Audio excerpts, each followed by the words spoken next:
नमस्कार साथियों, राज कोचिंग में आप सबका स्वागत है। आपको हम इसके पहले वीडियो में संविधान के विषय में बताए। संविधान को पढ़ाते हुए हम आपको जो है लेके एक अनुच्छेद से प्रारंभ करके भाग 1 से प्रारंभ करके आपको 22 भाग तक बताए। 395 अनुच्छेद तक हम लेके बताए आपको, ठीक है। अब आपको हम आज इतिहास के विषय में बताएंगे। सर्वप्रथम प्राचीन इतिहास के विषय में प्रारंभ करते हैं, फिर आधुनिक इतिहास। प्राचीन पढ़ाने के बाद फिर आपको हम पढ़ाएंगे मध्यकालीन इतिहास, फिर आधुनिक। इसी हिसाब से पढ़ाते हैं। आइए हम आप इतिहास के विषय में कुछ जानें और समझें, देखें प्राचीन इतिहास के विषय में। देखिए इतिहास क्या है, आप जान ही रहे हैं। बीती हुई तिथवार घटनाओं का जिसमें वर्णन किया जाए वही इतिहास है। आज जो चल रहा है या बीत जाए, इसका सही सलामत वर्णन जो किया जाए वही सब क्या है, इतिहास। यानी बीती हुई तिथवार घटना का जो वर्णन किया जाए उसे हम इतिहास कहते हैं।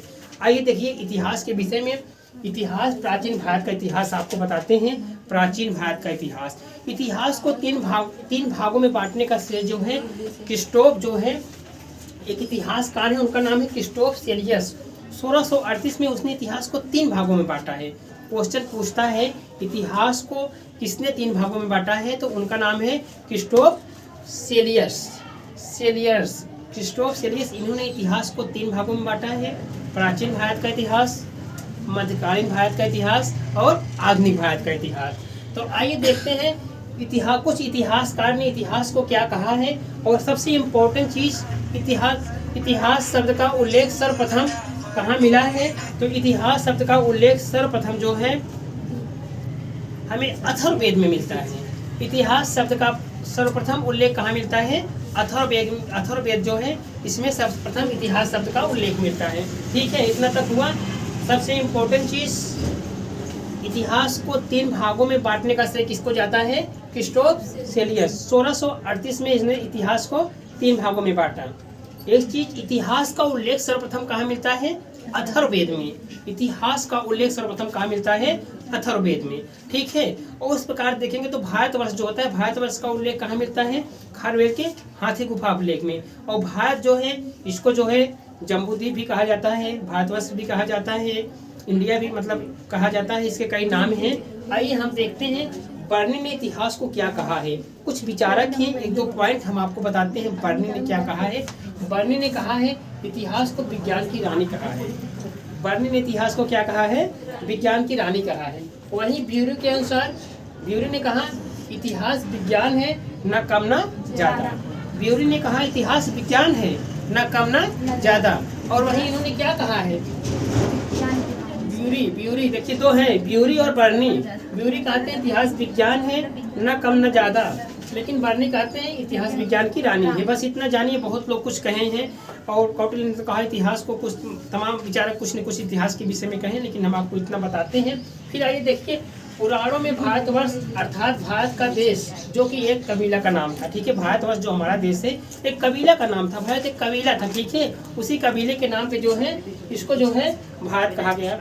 लोग अभी आप लोगों ने देखा है भारतवर्ष क्यों पड़ा, एक हस्तिनापुर के राजा दूसरे के जो प्रतापपुत्र भरत था उसके नाम पे बताते हैं। तो कहने का मतलब एक कबीला का नाम भारत पड़ा।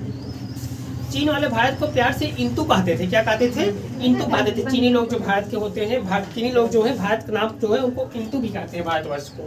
आइए हम और आप देखते हैं। सर्वप्रथम इतिहास को 3 भागों में बांटने का श्रेय इतिहासकार क्रिस्टोफ सेलियस को जाता है। 1638 में बांटे, जर्मन के थे। कहाँ के थे, जर्मन के थे। यहाँ तक क्लियर हुआ ना, जर्मन के थे क्रिस्टोफ सेलियस। इन्होंने 3 भागों में बांटा। बर्नी ने इतिहास को कहा यह विज्ञान की रानी है, मतलब विज्ञान की रानी है। ब्यूरी ने कहा इतिहास विज्ञान है, न कम न ज्यादा, ठीक है।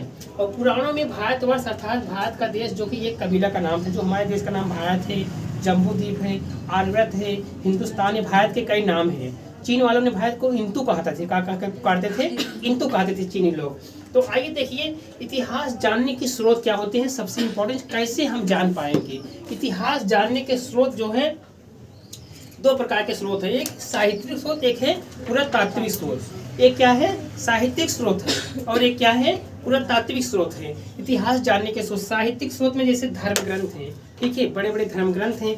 जब हम उनको पढ़ेंगे तो तभी तो हमें पता चलेगा इतिहास क्या चीज़ है। धर्म ग्रंथ है, उसके बाद लैखिक ग्रंथ हैं, और विदेशी यात्रियों का भ्रमण। ये क्या है, साहित्यिक स्रोत हैं। साहित्यिक स्रोत में जो है धर्म ग्रंथ, जैसे वेद, पुराण, ऋग्वेद, सब क्या हैं, एक धर्म ग्रंथ हैं। उसके बाद लैखिक ग्रंथ है विदेशी यात्रियों का विवरण का मतलब, जैसे हमारे देश में बहुत से विदेशी यात्री आए, जैसे ह्वेनसांग हो गया, फायान हो गया ना, इंडिका लिखने वाला क्या था उसका नाम, मेगास्थनीज हुआ। इनके जो किताबें हैं इनसे हमें इतिहास की जानकारी मिलता है, इसीलिए हम कहते हैं साहित्यिक स्रोत। क्या है? इतिहास जानने के साहित्यिक स्रोत हैं। और क्या स्रोत हो सकते हैं? पुरातात्विक स्रोत। इतिहास को हम कैसे जानेंगे? दो प्रकार, एक साहित्यिक में जो है धर्म ग्रंथ हैं, जैसे वेद, पुराण और तमाम जो ग्रंथ हैं, लैखिक ग्रंथ हैं।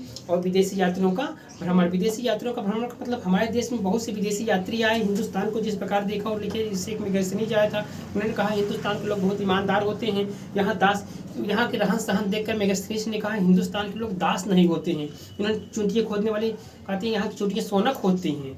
तमाम प्रकार के उल्लेख किए हैं जो यहाँ देखे हैं विदेशी। ये हो गया। आइए पुरातात्विक स्रोत देखते हैं, इस क्या है। पुरातात्विक स्रोत अभिलेख। अभिलेख मतलब जो अभिलेख ऐसे लेख होते हैं जो पत्थर वत्थरों पे लिखे जाते हैं, उनसे मिलता है। वो एक स्रोत है कि इतिहास क्या था, क्या लिखा गया था, उससे मिलता है। सिक्के, प्राचीन काल में हम आप जानते हैं तमाम सिक्के मिल रहे हैं। खुदाई होती, जब हड़प्पा मोहनजोदड़ो खुदाई हो रहे, तमाम कुछ अवशेष मिले, तो उसी से हम पता चलते हैं क्या था इतिहास। ठीक है, तो जो है सिक्के मिले हैं, देखिए सिक्के मिले हैं, मुहरे मिले हैं। सबसे इम्पोर्टेंट मृदभान जान रहे हैं क्या होता है? मृदभान का मतलब क्या है जानते हैं? नहीं जानते? मृदभान जेब में माठक हो रहा था। हाँ, मृदभान मिट्टी भांड में मिट्टी का बर्तन, जिसे मेटी ओटी हम लोग कहते हैं, यही मृदभांड है।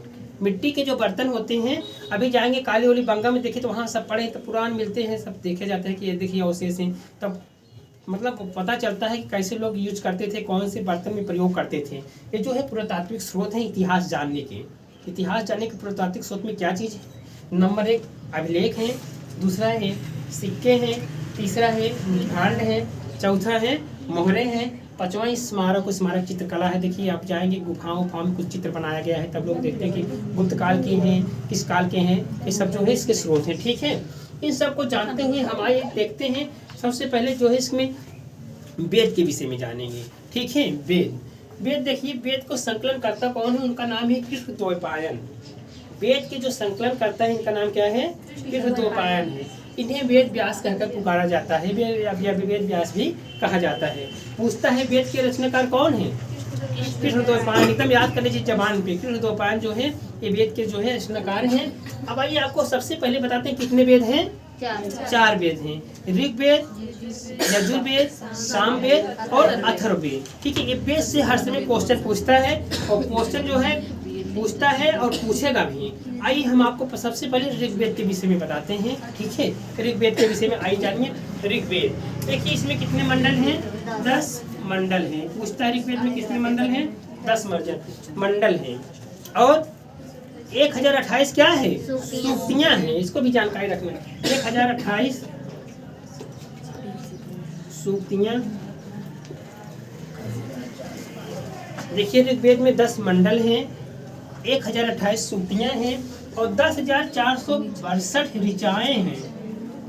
ठीक, ये ऋग्वेद में इसके जो पाठ करता है, जो इसको कहते हैं पाठकर्ता को क्या कहा जाता है? होत्र या होता। पूछता है ऋग्वेद के जो पाठ करता है उन्हें क्या कहा जाता है? उन्हें होत्र या होता कहा जाता है। ठीक है, आइए देखते हैं ऋग्वेद का जो तीसरा मंडल है उसमें क्या है, क्या उल्लेख है? गायत्री मंत्र का उल्लेख है। पूछता है गायत्री मंत्र का उल्लेख कहाँ है? ऋग्वेद के तीसरे मंडल में। और गायत्री मंत्र किसको समर्पित है? सविता या सूर्य को समर्पित है। लिख लीजिए, ऋग्वेद के तीसरे मंडल में गायत्री मंत्र का उल्लेख है। गायत्री मंत्र का उल्लेख साफ साफ लिख लीजिए, उल्लेख है जो सूर्य या सविता को, सविता सावित्री हो गया, चलो सावित्री लिख दे रहे हैं, सावित्री को समर्पित। ठीक, समझ में आया? ऋग्वेद के विषय में कितने सूक्त हैं? सूक्तियाँ 10,028 है। मंडल कितने हैं? 10 मंडल हैं। और ऋचाएं 10,462 ऋचाएँ हैं, जो कुछ किताबों में कुछ और दिए, लेकिन इतना मान के चलिए दूसरे में दिया है 10,462 ऋचाएँ हैं। आइए हम आप देखते हैं तीसरे मंडल में गायत्री मंत्र का उल्लेख है जो सवित्री या सविता को समर्पित है। उसके बाद इसके 9वें मंडल जो है सोम देवता को समर्पित है, सोम देवता को समर्पित है। ये पूछता है गायत्री मंत्र का उल्लेख कहाँ है? ऋग्वेद के तीसरे मंडल में। 9वें मंडल किससे संबंधित है? सोम देवता से संबंधित है। बस ऐसे पूछ लेगा, ठीक है। और ये 8वें मंडल को खिल कहा जाता है। कभी कभी पूछता है खिल किसे कहा जाता है? ऋग्वेद के 8वें मंडल को क्या कहा जाता है? खिल कहा जाता है, ठीक है।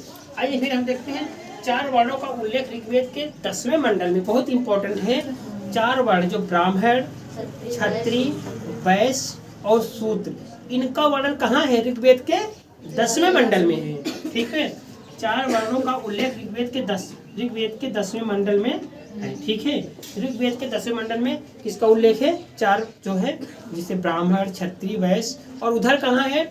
उधर अगर देखे जाएंगे, जब आगे आपको बताएंगे तो उसमें जो है चंद्रपट्टाय जो पृथ्वीराज रासो लिखा है, शायद इसके मिलेगा, जब वहाँ पढ़ाएंगे तो बताएंगे। लेकिन यहाँ जानिए ऋग्वेद के 10वें मंडल में 4 वर्णों का उल्लेख है, ब्राह्मण, क्षत्रिय, वैश्य और शूद्र, ठीक है। और इसके जो पाठकर्ता होते हैं, इसे क्या पाठकर्ता, इसके लिख लीजिए ऋग्वेद के पाठकर्ता को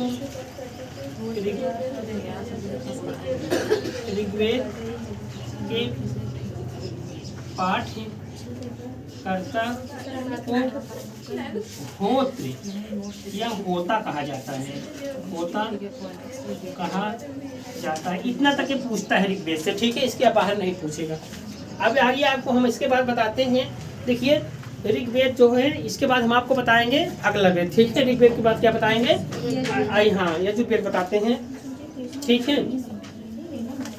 इतना उतार लीजिए।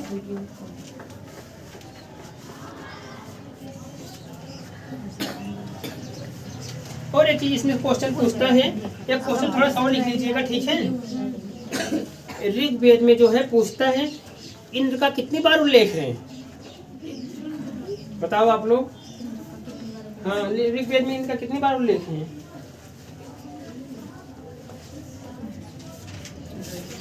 लिख लीजिए आप लोग। ऋग्वेद में इनका कितनी बार उल्लेख है? 250 बार उल्लेख है। कितनी बार? 250 बार। और अग्नि का कितनी बार है? 200 बार है। इंपॉर्टेंट है, अंडरलाइन कर लीजिए या लिख लीजिए, ठीक है। ऋग्वेद में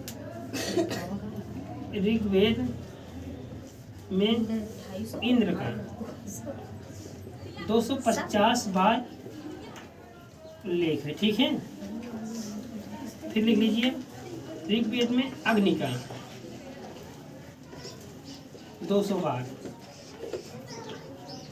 उल्लेख है। यहाँ तक क्लियर होगा। सबसे इम्पोर्टेंट चीज़ हम आपको बताए हैं, जो इम्पोर्टेंट है। साहित्यिक स्रोत जान जाइए, पुरातात्विक स्रोत जान जाइए। हम आपको वेद बताए। चारों वेद को क्या कहा जाता है? संहिता कहा जाता है। हाँ, अभी उसको भी बता रहे हैं। पहले ऋग्वेद, अब देखिए आपको बताते हैं यजुर्वेद। आइए यजुर्वेद हम आप जानते हैं। यहाँ तक हम आपको मिटा के अब यजुर्वेद बताएंगे, ठीक है। इसको मिटा हो गया है ना, मिटा दें। चलिए अब यजुर्वेद बताते हैं। आज चारों वेद आपको बता देते हैं, तब उसके बाद फिर बताते रहेंगे ऐसे।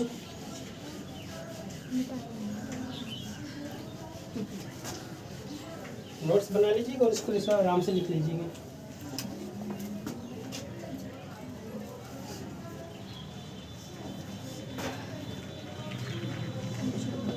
यजुर्वेद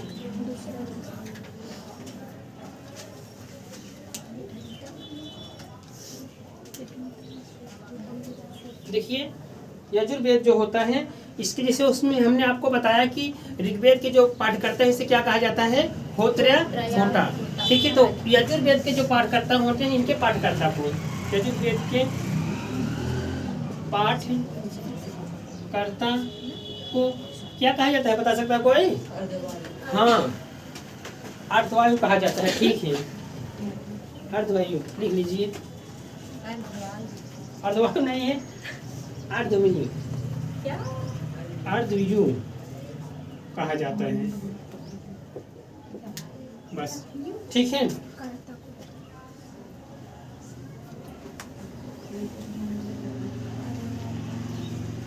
सबसे इम्पोर्टेंट चीज है जो यजुर्वेद है, यह सबसे इसमें खासियत क्या है, यह गद्य और पद दोनों में लिखा गया है। पूछते हैं कौन सा ऐसा वेद है जो गद्य और पद दोनों में लिखा गया है, तो यजुर्वेद। लिख लीजिए यह वेद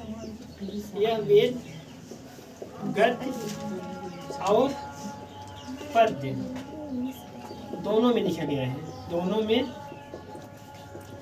लिखा गया है। कौन सा वेद गद्य और पद्य दोनों में लिखा गया है, यजुर्वेद। ठीक है, इसके पाठकर्ता को क्या कहते हैं, अर्धवेव कहा जाता है। ठीक है, और इसमें एक पॉइंट और छूट रहा है, उसको हम आपको लिखा दे रहे हैं।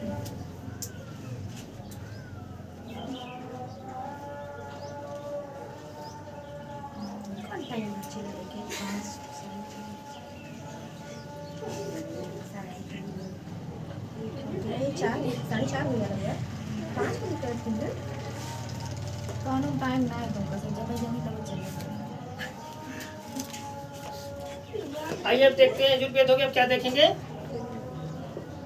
सामवेद। सामवेद क्या है, ठीक है। सामवेद जो होता है, सामवेद से क्या होता है, गीत जो गायन वायन होता है ये कौन प्रारंभ करता है, सामवेद से गीत का। संगीत की उत्पत्ति किस वेद से माना जाता है, सामवेद से माना जाता है। संगीत की उत्पत्ति जो है सामवेद से माना जाता है। लिख लीजिएगा सामवेद। सामवेद जो है शाब्दिक अर्थ है गान। सामवेद शाब्दिक अर्थ है गान।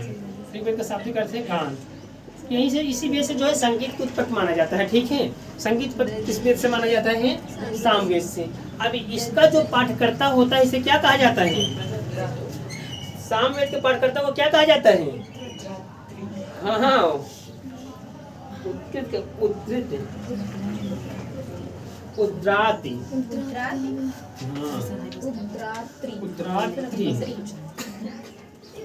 लिख लीजिएगा सामवेद के पाठकर्ता को उद्रात्र कहा जाता है। ठीक है,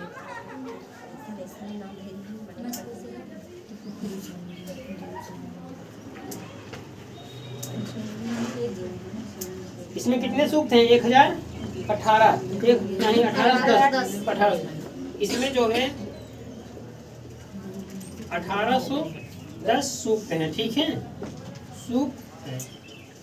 सबसे ज्यादा इम्पोर्टेंट ऋग्वेद था, उसके विषय बताए आपको। यजुर्वेद बताए, यजुर्वेद में आप सीधा जानेंगे यह वेद गद्य और पद्य दोनों में लिखा गया है। ठीक है, इसके जो पाठकर्ता होते हैं उसे अर्धवेव कहा जाता है। ठीक है, इसके बाद आगे हम सामवेद। सामवेद जो है इसका जो है भारत की जो संगीत है, इसे संगीत का जनक भी कहा जाता है। इसे जान जाइए, सामवेद को भारत के संगीत का जनक कहा जाता है। और इसका जो पाठकर्ता होते हैं उन्हें क्या कहा जाता है, उद्रात कहा जाता है।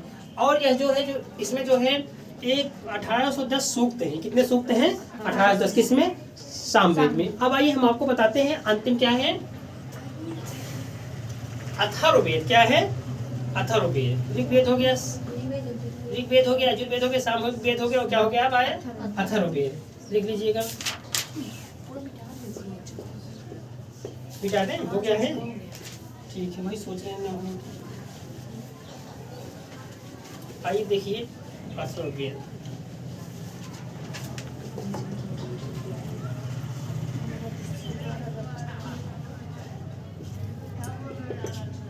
देखिए अथर्ववेद के जो पाठकर्ता होते हैं इसको क्या कहा जाता है, इसमें कुल 731 मंत्र हैं। ठीक है,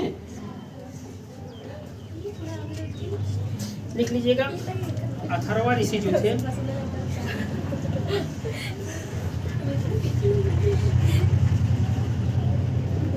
द्वारा रचित, अथर्व जो है अथर्व ऋषि द्वारा यह रचित वेद है। ठीक है, 731 मंत्र हैं। कितने मंत्र हैं, 731 मंत्र। और ऋषि जी है, उन्हीं के मतलब लिखे हैं। अथर्व ऋषि जो है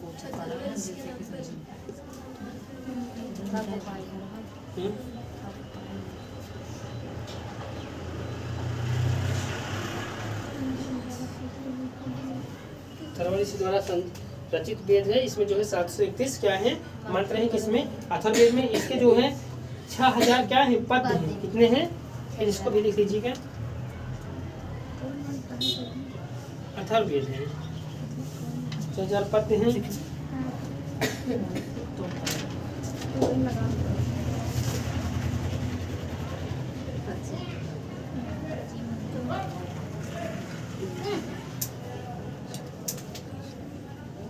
इसमें जो है मानव के जीवन के पक्ष निर्माण कृषि उसी इन सब की जो है जानकारी मिलती है। कृषि, जीवन, निर्माण, इन सब के विषय में इसके जो संकलन का पाठ करता होता है उन्हें क्या कहा जाता है, बताओ।